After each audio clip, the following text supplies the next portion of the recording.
नमस्कार, जय माई की।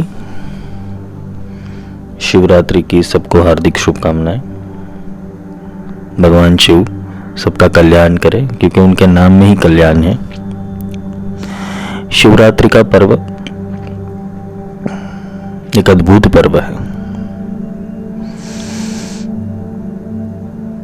इस समय महादेव और उनकी शक्ति एक हुए थे। देव के देव महादेव, यानी जिन्होंने देवताओं की भी रचना की है, ऐसे देव अपनी शक्ति से मिले थे। पारंपरिक रूप से भारत के अंदर सब पूजा अर्चन, तर्पण, अभिषेक ये सब किया जाता है। भगवान की 4 प्रहर की पूजा होती है। शिव जी को दूल्हे की तरह तैयार किया जाता है और रात को 12 बजे वो उत्सव होता है। ये सारा एक प्रोसेस है। जब तक तुम शिव को नहीं जानते तब तक ये तुम्हारा करना ठीक है, क्योंकि शिव तुम्हारे लिए मूर्ति रूप में, शिवलिंग रूप में, चित्र रूप में, यंत्र रूप में एक अज्ञात खोज है तुम्हारी। कहीं ना कहीं तुम उस अज्ञात को खोज रहे हो कि जो तुम्हारे सारे दुखों का हरण कर ले, तुम्हारे जीवन के सारे दुख दूर हो जाए, उसकी कृपा प्राप्त हो, वो तुम्हारा कल्याण करे।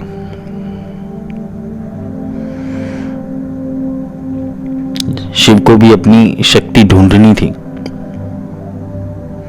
शिव जी का पहला विवाह हुआ था सती के साथ। देखो, शोधन की प्रक्रिया है शिवरात्रि।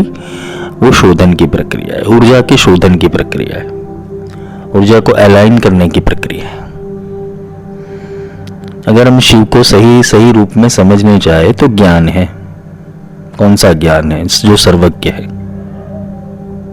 जो अज्ञात भी है, जो ज्ञात भी है, जो स्थायी भी है और अस्थायी भी है, जो चल है और अचल भी है, जो परा भी है और वैखरी भी है।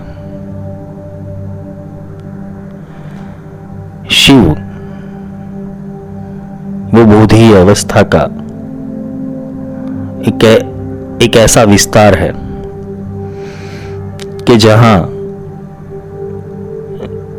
जैसे जटा में गंगा का वहन स्फुरित होता रहता है, वैसे ही वो अवस्था के भीतर ज्ञान स्फुरित होता रहता है। जिसने अपनी तीसरी आंख को बंद किया हुआ है, जो तीसरी आंख से दुनिया को देखता है, जिसका देखने का नजरिया अलग है, वो शिव है। वो संसार की आंखों से नहीं देखता, प्लस और माइनस की दृष्टि से नहीं देखता, वो न्यूट्रल दृष्टि से देखता है, वो बैलेंस दृष्टि से देखता है, वो स्थित प्रज्ञता से देखता है। और वो अपनी अवस्था में विचित्र होता है, क्योंकि उसकी जो अवस्था है वो सामान्य मनुष्य की अवस्था नहीं है। वो ज्ञान, वो परम ज्ञान वो उस श्रेणी के इंसान को मिलता है, या तो वो शिव तत्व वो ही साध सकता है जिसने अपने मनुष्य तत्व का विनाश किया हुआ है। शिव ने कामदेव का दहन कर दिया, अपना तीसरा नेत्र खोला, और क्योंकि तब जाके उनका पार्वती से विवाह आगे संपन्न हुआ। और पहले वो कामदेव का दहन कर दिया, क्योंकि कामदेव ने कामेश्वरा अस्त्र छोड़ा था उनके ऊपर। अगर सोचो ये घटना ही नहीं होती तो क्या संभव था शिव को शक्ति से मिलना? ये प्रश्न हम किसी भी कथा या पुराण में जाते हैं, हम किसी भी चीज को देखने का हमारा नजरिया अगर सही हो जाए तो हम उसके भीतर से बहुत सारी चीज निकाल सकते हैं। एक योगी, महायोगी, एक ज्ञानी इंसान जब सती का देह त्याग हो जाता है, सती का शरीर कुंड में पूरा जलकर भस्म होने लगता है, और जब सती इस संसार से चली जाती है, मीन्स उनके अलग अलग भगवान विष्णु ने सुदर्शन चक्र चलाया और अलग अलग टुकड़े हुए, वो शक्तिपीठ बन गई। पर जब वो जाती है यहां से, वो शरीर रूप में नहीं है, तो शिव का आक्रंद, वो स्थित प्रज्ञ वाला आक्रंद नहीं है, वो एक प्रेमी वाला आक्रंद था। वो ज्ञानी वाला आक्रंद नहीं था, प्रेमी वाला आक्रंद था। तो क्या ज्ञानी को आक्रंद करना ठीक नहीं है, शोभा नहीं देता? पर शिव ने जो अपने सत्य का शोधन किया था, सती कहते, सती यानी कि जितने सत्व को प्राप्त किया है, पर वो सत्व को प्राप्त करने के बाद, वो सत्य की शक्ति और सत्व की शक्ति को प्राप्त करने के बाद भी कितनी भी सारी इम्प्योरिटीज थी उनके अंदर।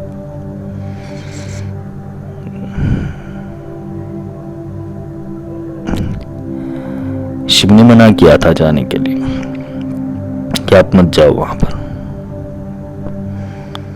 फिर भी शक्ति है। सूक्ष्म अहम उनको ले गया।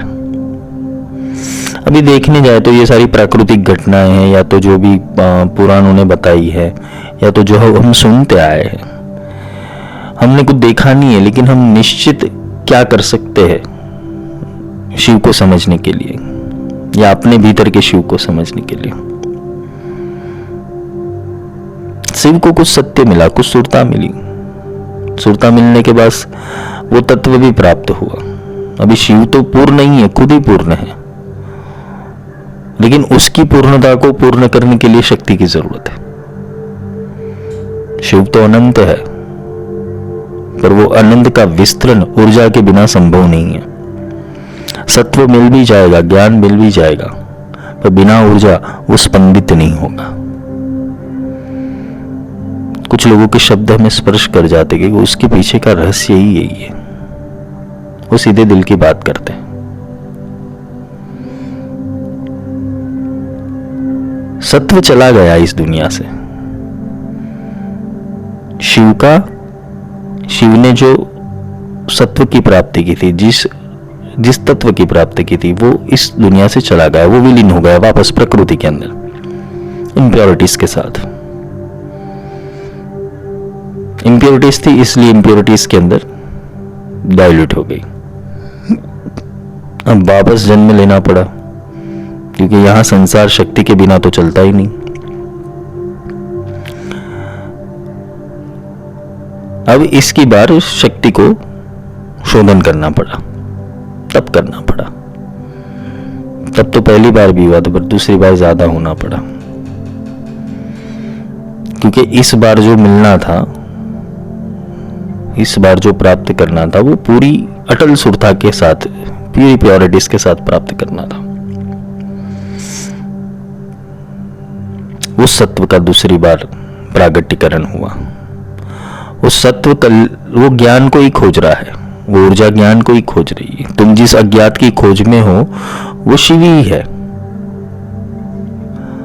शिव महिम ने स्तोत्र पढ़ा है, तो उसके अंदर बोला गया है, महिम न पारम ते परम विदुषो यज्ञ सदृशी। मैं उस परम विदुषक की महिमा के ऊपर कुछ नहीं कह सकता, ना ज्यादा बोल सकता हूं। ये गंधर्व की रचना है एक, पुष्पदंत विरचितम। ये गंधर्व की रचना है। अगर तुम उसे गहराई से समझो तो वो गंधर्व होते हैं जो संगीत बनाते हैं, जो कला बनाते हैं, जो कला, संगीत, लेखन, काव्य, इस सब में महारत हासिल होता है गंधर्व को। पर वो गंधर्व शक्ति पर जब बात शिव की स्तुति की आई, क्या बोला, महिम पारम ते परम विदुषो यद्य सदृशी। विदुषो शब्द यहां विदूषक बोला गया है।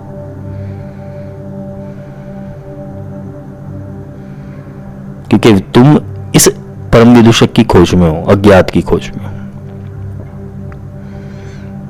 जो तुम्हारे अंतर मन को समझ में आए, तुम्हारी आत्मा को समझ में आए, तुम्हारी आत्मा की स्थिरता और चीरता को समझ में आए। आत्मा चिरकाल तक रहता है, ना उसका अंत होता है, ना उसकी मृत्यु और ना उसका जन्म होता है। वो चिरकाल तक चेतना रहती है। वो चेतना को अगर तुम्हें प्राप्त करना है तो तुम्हें अपनी शक्ति को शोधन करना पड़ेगा। ये शिवरात्रि की कथा का रहस्य है। थोड़े शब्दों में बताओ तो अपनी शक्तियों का शोधन करना पड़ेगा।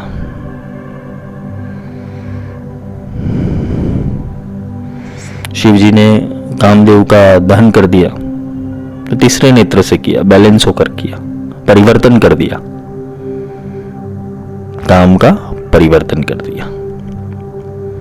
किसी भी चीज को, काम का अर्थ ये नहीं है कि उसको तुम वासना से जोड़ो। काम का अर्थ है तुम्हारी कामनाएं, वही कामनाएं जो तुम्हें और परमात्मा के मिलन के बीच आती है।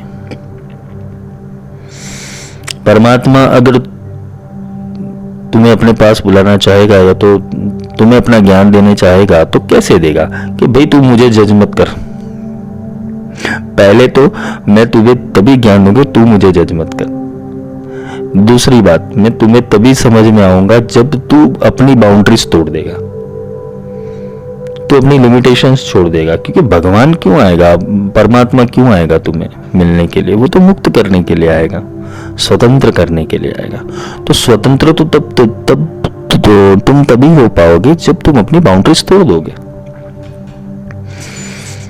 तुमने किसी रिचुअल्स को पकड़ लिया, तुमने किसी पैटर्न्स को पकड़ लिया, तुमने किसी प्रोग्राम को पकड़ लिया, तुमने किसी मंत्र को पकड़ लिया, पर यहां तो भगवान के बारे में तो यही बोला है, परम विदुषो यद्य सदृशी। वो विदूषक है, विदूषक कुछ भी करता है। विदूषक एक की एक चीज बार बार रिपीट नहीं करता है, उसका काम है एंटरटेन करना। वैसे ही अगर तुम शिव की गहराई में जाओ तो बहुत एंटरटेनिंग है वो। अगर उसके साथ रहोगे तो तुम्हारे अंदर आनंद की कमी कभी भी नहीं आएगी। वो प्रगट अवस्था में रहना चाहिए। उसकी समाधि भी कल्याणकारी है और उसकी जागृति भी कल्याणकारी है। शिव ने अपनी वापस शक्ति को प्राप्त करने के लिए कितने सालों की तप किया, कितनी साली समाधि में चले गए कि नहीं चाहिए ये दुनिया, वैराग्य, ज्ञान लुप्त हो गया, असुर बढ़ने लगे। इसका अर्थ क्या होगा? शिव समाधि में गए, असुरों की उत्पत्ति होना शुरू हो गई। वैसे ही जब तुम्हारा ज्ञान, जब तुम्हारा बोधि अवस्था, तुम्हारा ज्ञान का अवस्था, तुम्हारी सजागता, तुम्हारा कॉन्शियसनेस अगर बोलते हैं ना जड़ तत्व में चला जाता है, यानी कि तुम एक ऐसी अवस्था में चला जाते हो कि इस दुनिया से मुझे कुछ लेना देना नहीं है, दुनिया से कुछ पड़ी नहीं है, आसपास वालों से कुछ पड़ी नहीं है, तो समझ लेना तमस के गुण उत्पन्न होंगे, नेगेटिविटी उत्पन्न होगी। क्योंकि तुमने तो ज्ञान को समाधि में बिठा दिया, बैलेंस को, जो तुम्हारा अभी तक बैलेंस कर रहा था, नॉलेज। शिव क्या है? नॉलेज। तुम्हारा पॉजिटिविटी, तुम्हारा प्लस, उसको तुमने समाधि में बिठा दिया।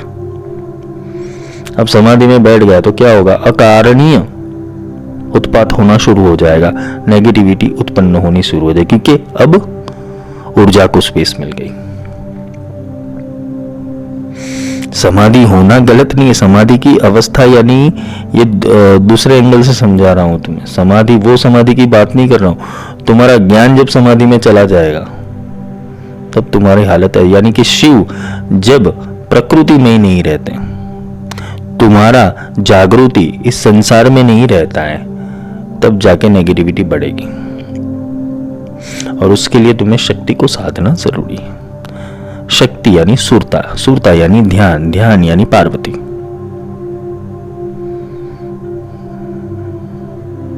अब सुरता को कैसे साधोगे? उसका शोधन करना पड़ता है। शोधन यानी कि जो इम्प्योर था उसको प्योरिटी फॉर्म में लाना पड़ेगा, कि इस बार नहीं डिगेगी, इस बार अचल रहेगी। जब शिव और शक्ति एक हुए, यानी महादेव और पार्वती एक हुए, बाद में जाके पार्वती की यात्रा एज ए साधक, वो ऊर्जा का अलाइनमेंट शुरू हुआ। अब शिव ने अपने हिसाब से वो शक्ति को ट्रांसफॉर्म किया, उसे ही दशमहाविद्या कहते हैं। उससे ही पूरे तंत्र बने, उससे ही पूरा आगम निगम आमनाय मार्ग बने। सती थी तब तक कोई भी भैरव और भैरवी के संवाद नहीं थे, न शिव और पार्वती, बोलते ना कि आगम निगम तंत्र नहीं थे। कहीं पर भी सती उवाच नहीं आया, पार्वती उवाच आया। ये सेकेंडरी फेज क्यों आया?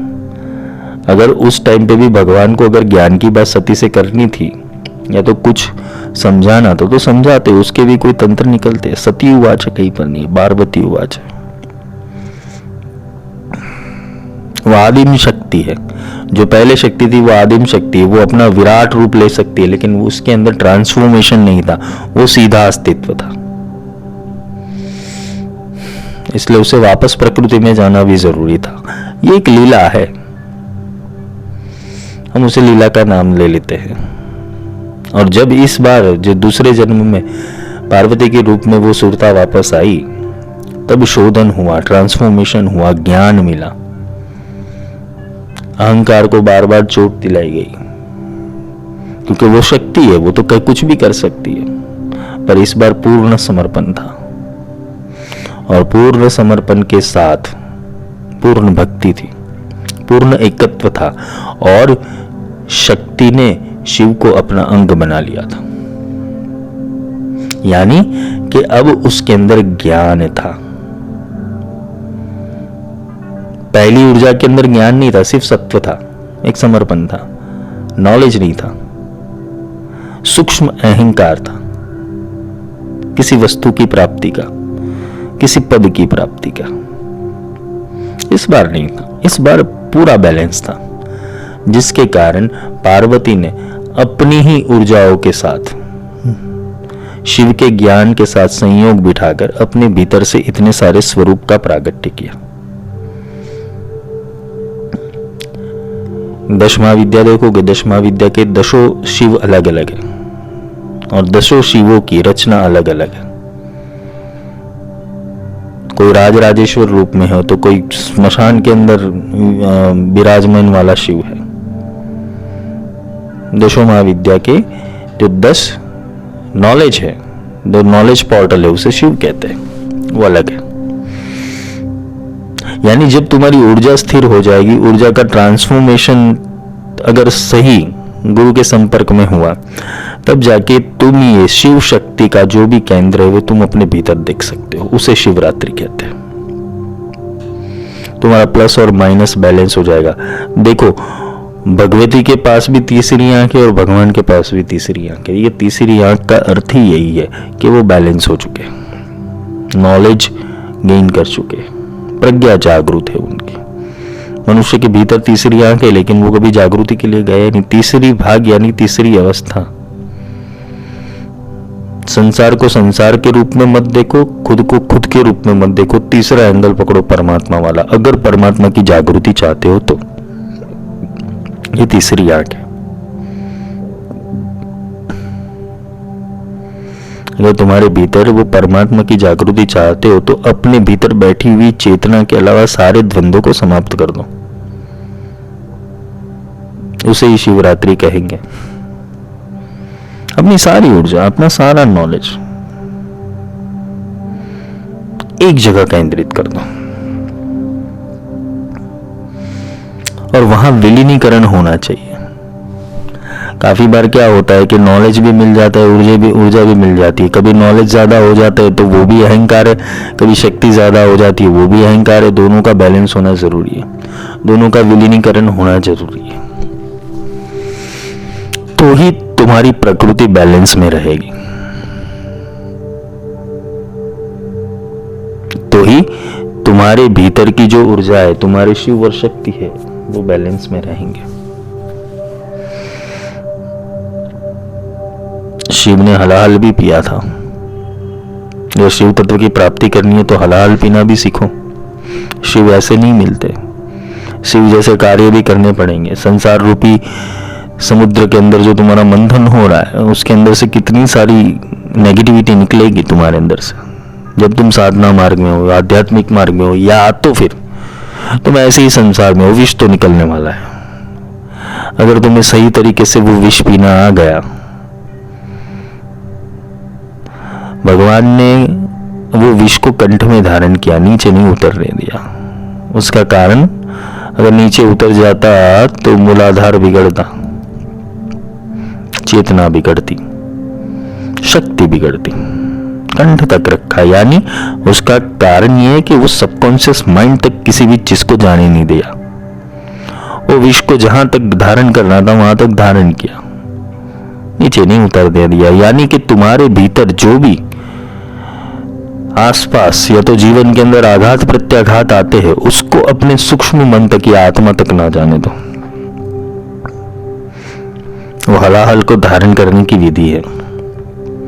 इसलिए बोलते हैं ना कि देव कर सकता है, महादेव कर सकता है। जो दृष्टा है वो कर सकता है, जो साक्षी है वो कर सकता है। देखो, देखने जाए तो शिव तत्व बहुत बड़ा तत्व है। तंत्र, आगम, निगम, कौल मार्ग, दक्षिण मार्ग, वाम मार्ग, अघोर मार्ग, सब रूप से भगवान शिव को हम जान सकते हैं। दशों महाविद्या के 10 शिव है, पर बेसिक प्रायोरिटी शिव को सीखने की ये है, या तो शिव को समझने की यही है कि तुम्हारे अंदर जो स्थित प्रज्ञ बैठी हुई जो चेतना है उसको पकड़ो, वही तुम्हारा शिव है। तुम्हारी सजागता होनी चाहिए।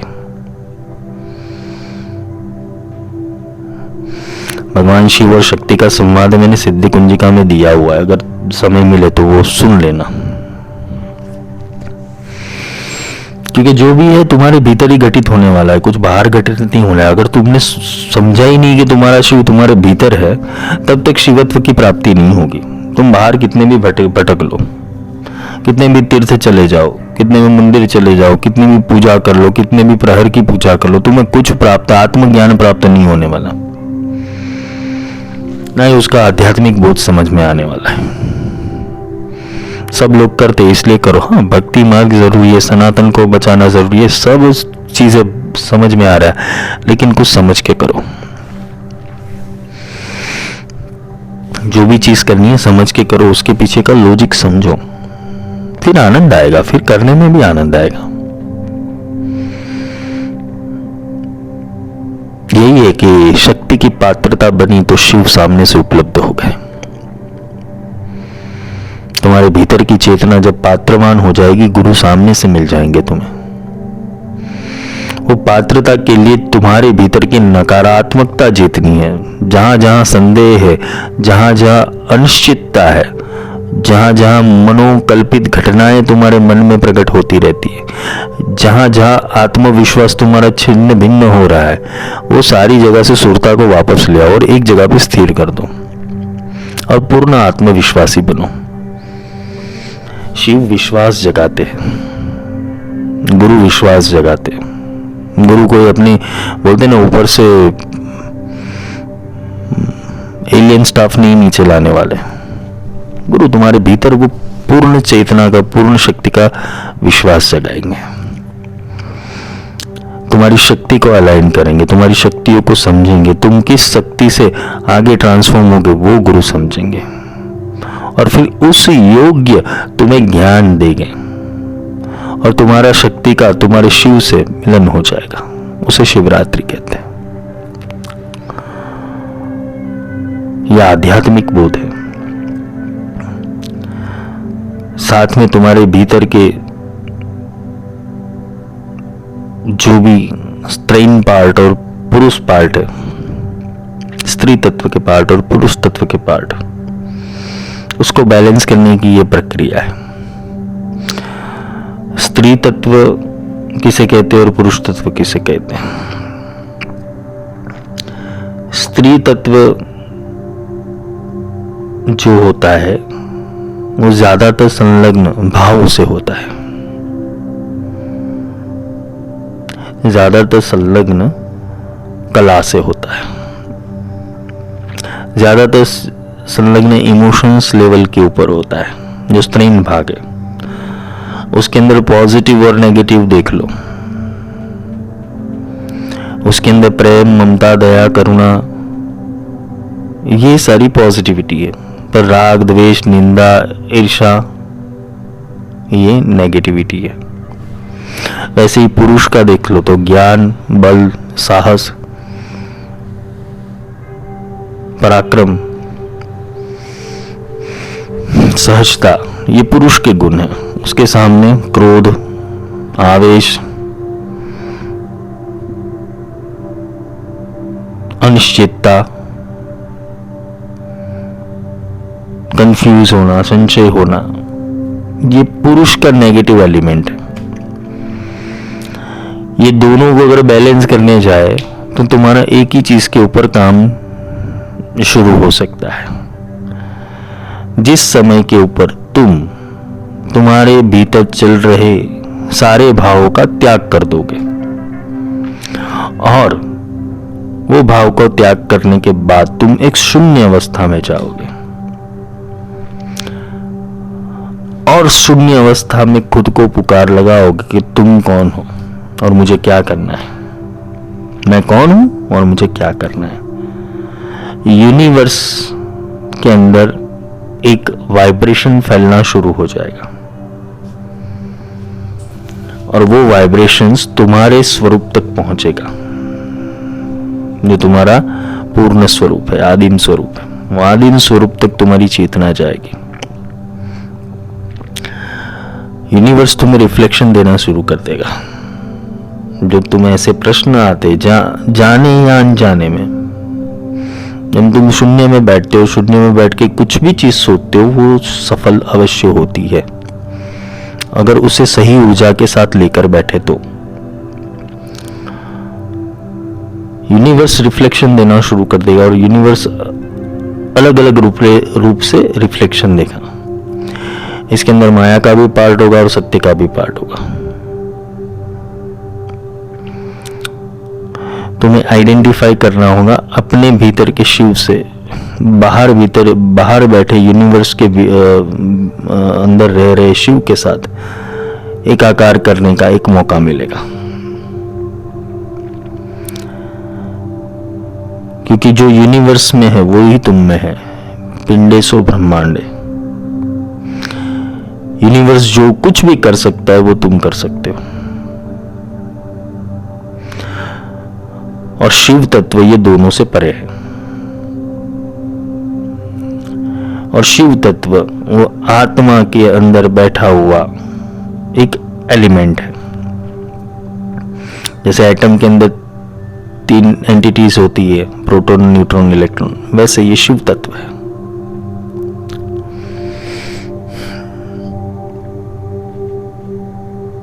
और ये शिव तत्व प्रकट होने के ऊपर तुम्हें कोई भी मंत्र रहस्य, तंत्र रहस्य, यंत्र रहस्य कुछ पढ़ने की, ना वेद आगम पढ़ने की, ना शास्त्र पढ़ने की, किसी भी चीज की जरूरत नहीं है। स्वतः वो स्फुटित होता रहेगा।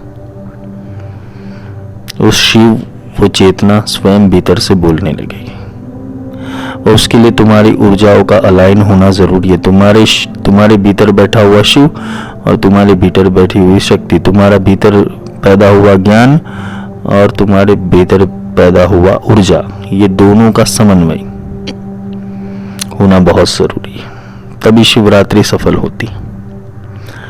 चाहे वो तंत्र मार्ग में ले लो, यंत्र मार्ग में ले लो, पूजा के मार्ग में ले लो, अभिषेक के मार्ग में ले लो, तर्पण के मार्ग में ले लो, जब तक तुम्हारी ये 2 चीजें सेट नहीं होती तब तक दिल्ली बहुत दूर है।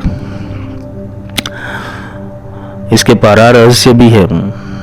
पारा रहस्य ऐसे कि उसके लिए तुम्हें पहले तो मनुष्यता छोड़नी पड़ती है और फिर जाके इसको कुछ मार्ग अनुसार, जैसे कि तंत्रों के मार्ग है अलग अलग, मंत्र के मार्ग है, तंत्र के मार्ग है, यंत्र के मार्ग है।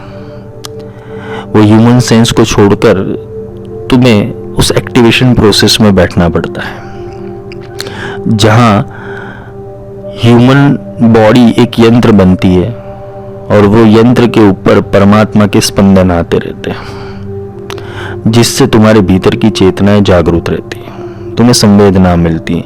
और धीरे धीरे जैसे हमारे स्तोत्रों के अंदर, मंत्र के अंदर बोला गया है कि भाई शिव रूप मिलता है, विष्णु रूप मिलता है, ब्रह्मलोक मिलता है, शिवलोक में अनंत काल तक सुख मिलता है। ये सारी चीजें जो होती है वो प्रैक्टिकली है, कुछ गलत नहीं लिखा हुआ है। पर वो कैसे संभव होगा जब तुम इस तत्वों की जागृति कर लोगे। और ये तत्वों की जागृति के लिए पहला ही होगा कि पहले शिव स्वरूप बनने के लिए पहले तो द्वंद्व खत्म करो। तुम्हारा सबसे बड़ा द्वंद्व तुम्हारा शरीर है, दूसरा द्वंद्व माया है, तीसरा द्वंद्व संसार है, चौथा द्वंद्व तुम्हारा मन है। और ये चौथा जो द्वंद्व है मन, उसको पार करना बहुत असंभव है, क्योंकि मन से ही सारा संसार चलता है, मन से ही शरीर चल रहा है, मन ही सब कुछ चला रहा है। इसीलिए रुद्र स्तुति में बोला गया है, तन्मे मन शिव संकल्पमस्तु। हे मन, तू कल्याणकारी संकल्पों वाला बन, शिव समान बन, अपने मन को शिव समान बनाओ, तब जाके तुम्हारी शक्तियां सही दिशा में जागृत होगी और तुम्हें उसकी वो शक्तियों की प्राप्ति होगी। मंत्र बोलने के लिए नहीं होते, स्तोत्र बोलने के लिए नहीं होते, उनके अंदर डूबना पड़ता है, उनको समझना पड़ता है कि ये क्यों लिखा है। भाषांतर मत पढ़ो, क्योंकि भाषांतर अपनी किसी इंसान ने अपनी समझ हेतु बनाया हुआ है। तुम्हें किसी भी चीज को जानना है तो उसको शब्द शब्द सह पकड़ो, और जिसने भी लिखा हुआ है उसकी अवस्था पकड़ कर चलो कि इसने ऐसे कैसे लिखा होगा, तो कुछ समझ में आएगा। यही सारा शब्द का ज्ञान भगवान शिव ने पार्वती को सिद्ध कुंजिका में समझाया था। हे शृणु देवी प्रवक्ष्यामि, हे देवी सुनो, देवी बनकर सुनो। तुम्हारे भीतर की देवी यानी तुम्हारे भीतर की ऊर्जा जो सुषुप्त है, उसको जगाने के लिए भगवान बार बार कहते, शिव उवाच शृणु देवी प्रवक्ष्यामि, ध्यान से सुनो देवी। तुम जब भी ज्ञान ले रहे हो किसी भी गुरु से, जब कोई भी ज्ञान पढ़ रहे हो, कोई भी तर्क तुम्हारे भीतर पैदा हो रहा है, वो अपने भीतर की देवी को समझाने। तुम्हें ज्ञान और आध्यात्म की बात कर रहा हूँ, बाकी अवस्थाओं की बात नहीं कर रहा हूँ। जो आध्यात्मिक है और ज्ञान की बात कर रहे हैं, हर बात के लिए वो देवी को परेशान नहीं कर सकते। ध्यान से सुनो, ध्यान लगा के सुनो। अगर तुम्हें कुछ सीखना है, समझना है, कुछ संवाद प्रकट करना है, कुछ अभिव्यक्ति लानी है, कुछ बदलाव लाने हैं, जीवन को सार्थक करना है, तो ध्यान को साधो, ध्यान से सुनो, ध्यान से करो और ध्यान में चलो।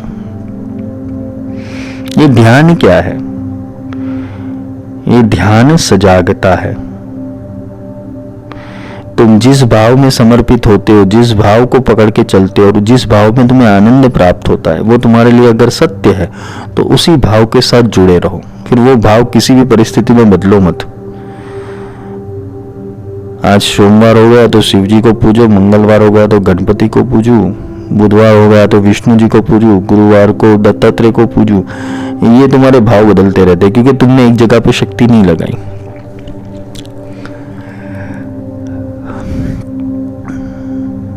वो एक ही है, सबका मालिक एक,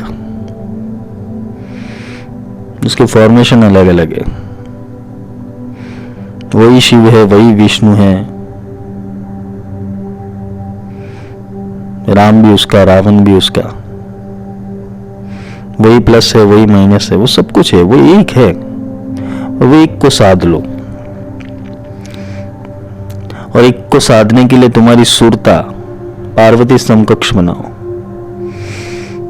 तुम्हारी सुरता, तुम्हारा ध्यान, पार्वती का अर्थ है जिसकी सुरता अटल है, जिसकी सुरता पर्वत जैसी है, जो डिगती नहीं है, जिसका ध्यान पर्वत जैसा है।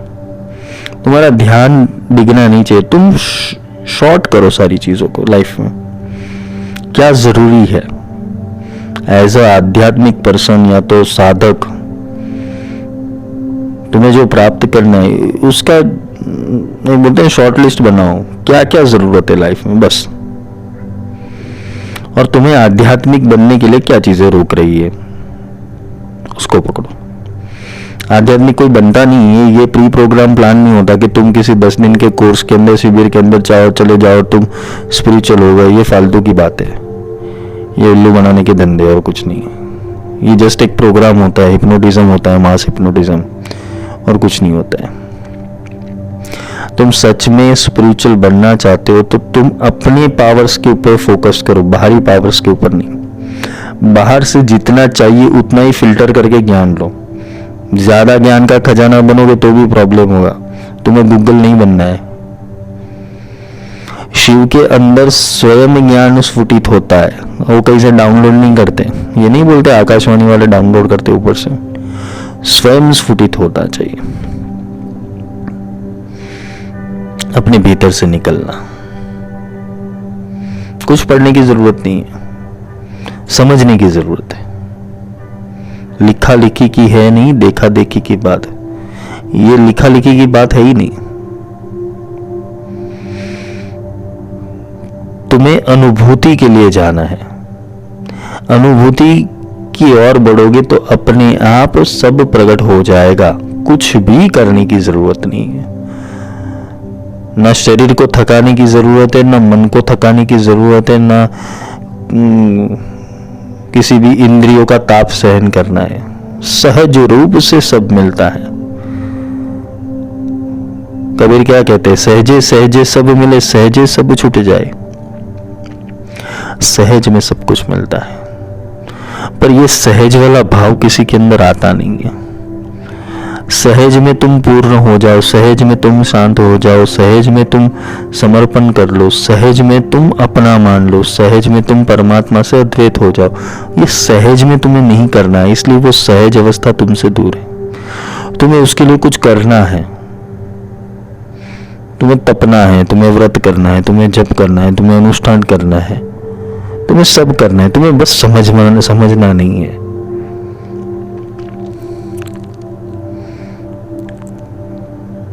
तुम समझ लो, फिर समझने के हिसाब से अगर तुम्हें कुछ क्रिया करनी है तो करो आगे। साधना कोई भी पुस्तक पढ़ के कर लोगे तो उसका कोई फल नहीं मिलने वाला। वो स्वयं की ऊर्जा स्फुटित होती है। शिव महिमा स्तोत्र, उसको एक बार पढ़ो, उसको समझने की कोशिश करो। कौन सी अवस्था से गंधर्व ने शिव जी की उपासना की या तो शिव जी की स्तुति की? कौन सी अवस्था में रावण ने भगवान शिव की स्तुति की, वो तांडव स्तोत्र की रचना की? तुम अवस्था को पकड़ लोगे, तुम्हें ज्ञान मिलता जाएगा।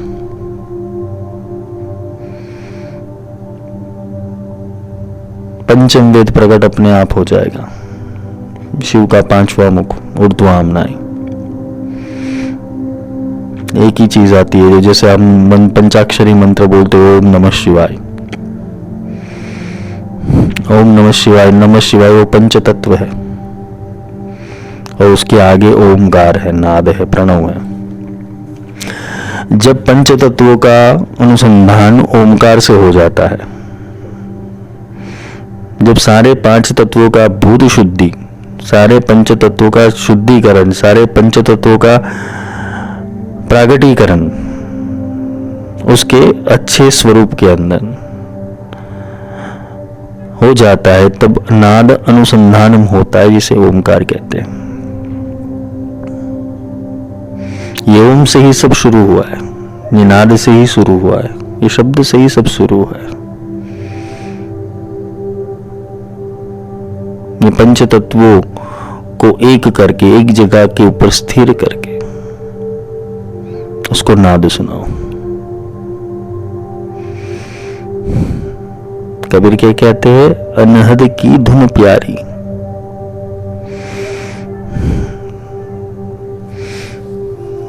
मुझ में ब्रह्मा, मुझ में विष्णु, मुझ में शिव है, मुझ में शक्ति, फिर मैं काहे मंदिर जाऊं, मैं फिर मैं काहे तीर्थ नहाऊं।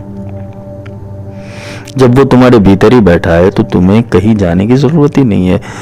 भगवान ने हरिद्वार तुम्हें खुद दे दिया है। तुम्हारा हरिद्वार और तुम्हारा त्रिवेणी संगम तुम्हारे पास ही, मेरे पुराने लेक्चर से उसमें सब समझाया हुआ है, तर्क दिए हुए हैं,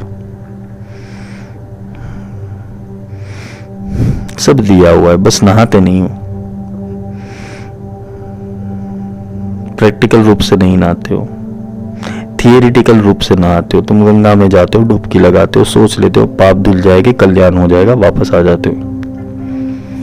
मन के मनाने की घटना एक प्रोग्रामिंग है। वहां जाके थोड़ा ऑक्सीजन लेवल बढ़ जाता है, अच्छे मिनरल स्पर्श कर जाते हैं बॉडी को, तो तुम्हें थोड़ा हाश मिलता है, औषधि का रूप का कार्य करता है, बैलेंसिंग प्रक्रिया। तो सोचो अगर इसके आगे ओम लग जाए तो, निहितत्व लग जाए तो, नाद लग जाए तो, ये पंचभूतों को भी शुद्ध कर देता है। इसलिए ओम नमः शिवाय होता है। ऐसे तो नमः शिवाय बोलते हैं, लेकिन आगे ओम का स्पंदन जरूरी है। हर एक मंत्र ओमकार से शुरू होता है, उसका स्पंदन जरूरी है, और ओम का लॉक खुलना भी जरूरी है। ओम के अंदर, ओम का सिर्फ नाद होगा तो उसके से कार्य नहीं होगा, उसके अंदर ऊर्जा भी होनी चाहिए। यही शिव शक्ति का स्वरूप बनता है। फिर इसमें ही अर्धचंद्र कला प्रकट होती है, इससे ही नाद बिंदु और तुरी अवस्था पैदा होती है, इससे ही शिव शक्ति का अनुसंधान होता है, इससे ही अद्वैतता मिलती है, और इससे ही परम शिव की प्राप्ति होती है। मार्ग एक ही है, उससे पकड़ो। तुम जो कर रहे हो वो तुम्हारी जो जो अवस्था होगी उस हिसाब से कर रहे हो। पर जब ज्ञान मिलता है, जब नॉलेज मिलता है, जब सही की समझ आती है, तब रास्ता बदलना भी जरूरी है। और जब तुम रास्ते बदलोगे तो तुम्हारे सामने ऐसे रास्ते मिलेंगे जो तुम्हें अपने अंतिम सत्य तक ले जाए। तो शिवरात्रि के विशेष पर्व के ऊपर मैं तुम्हारे भीतर बैठे हुए शिव और शक्ति दोनों को यही प्रार्थना करना चाहूंगा कि मनुष्य तन बार बार नहीं मिलता, मनुष्य शरीर, मनुष्य की सुरता और मनुष्य की प्रज्ञा वो बार बार नहीं मिलती, और उसके भीतर भी ज्ञान प्राप्त होना, आध्यात्म के अंदर रुचि प्राप्त हो, रुचि जगनी, अच्छा ज्ञान मिलना, अच्छे संत मिलने, अच्छे गुरु मिलने, वो बहुत दुर्लभ है। सही वही मानो जो तुम्हारा आत्मा चयन करे, बाकी का सर्वथा त्याग कर दो। Don't waste your time. अगर साधना पथ में जल्दी डिसीजन लेने हो तो यही लेना कि तुम अपने अंतिम सत्य तक पहुंचो, और जब सत्य मिल जाए तो रुक जाना, फिर भागना मत। नहीं तो ये भागने की क्रिया सत्य मिलने के बाद भी होती है। तो आज के लिए इतना ही। भगवान शिव और शक्ति दोनों ही आपका कल्याण करें। शुभ रात्रि।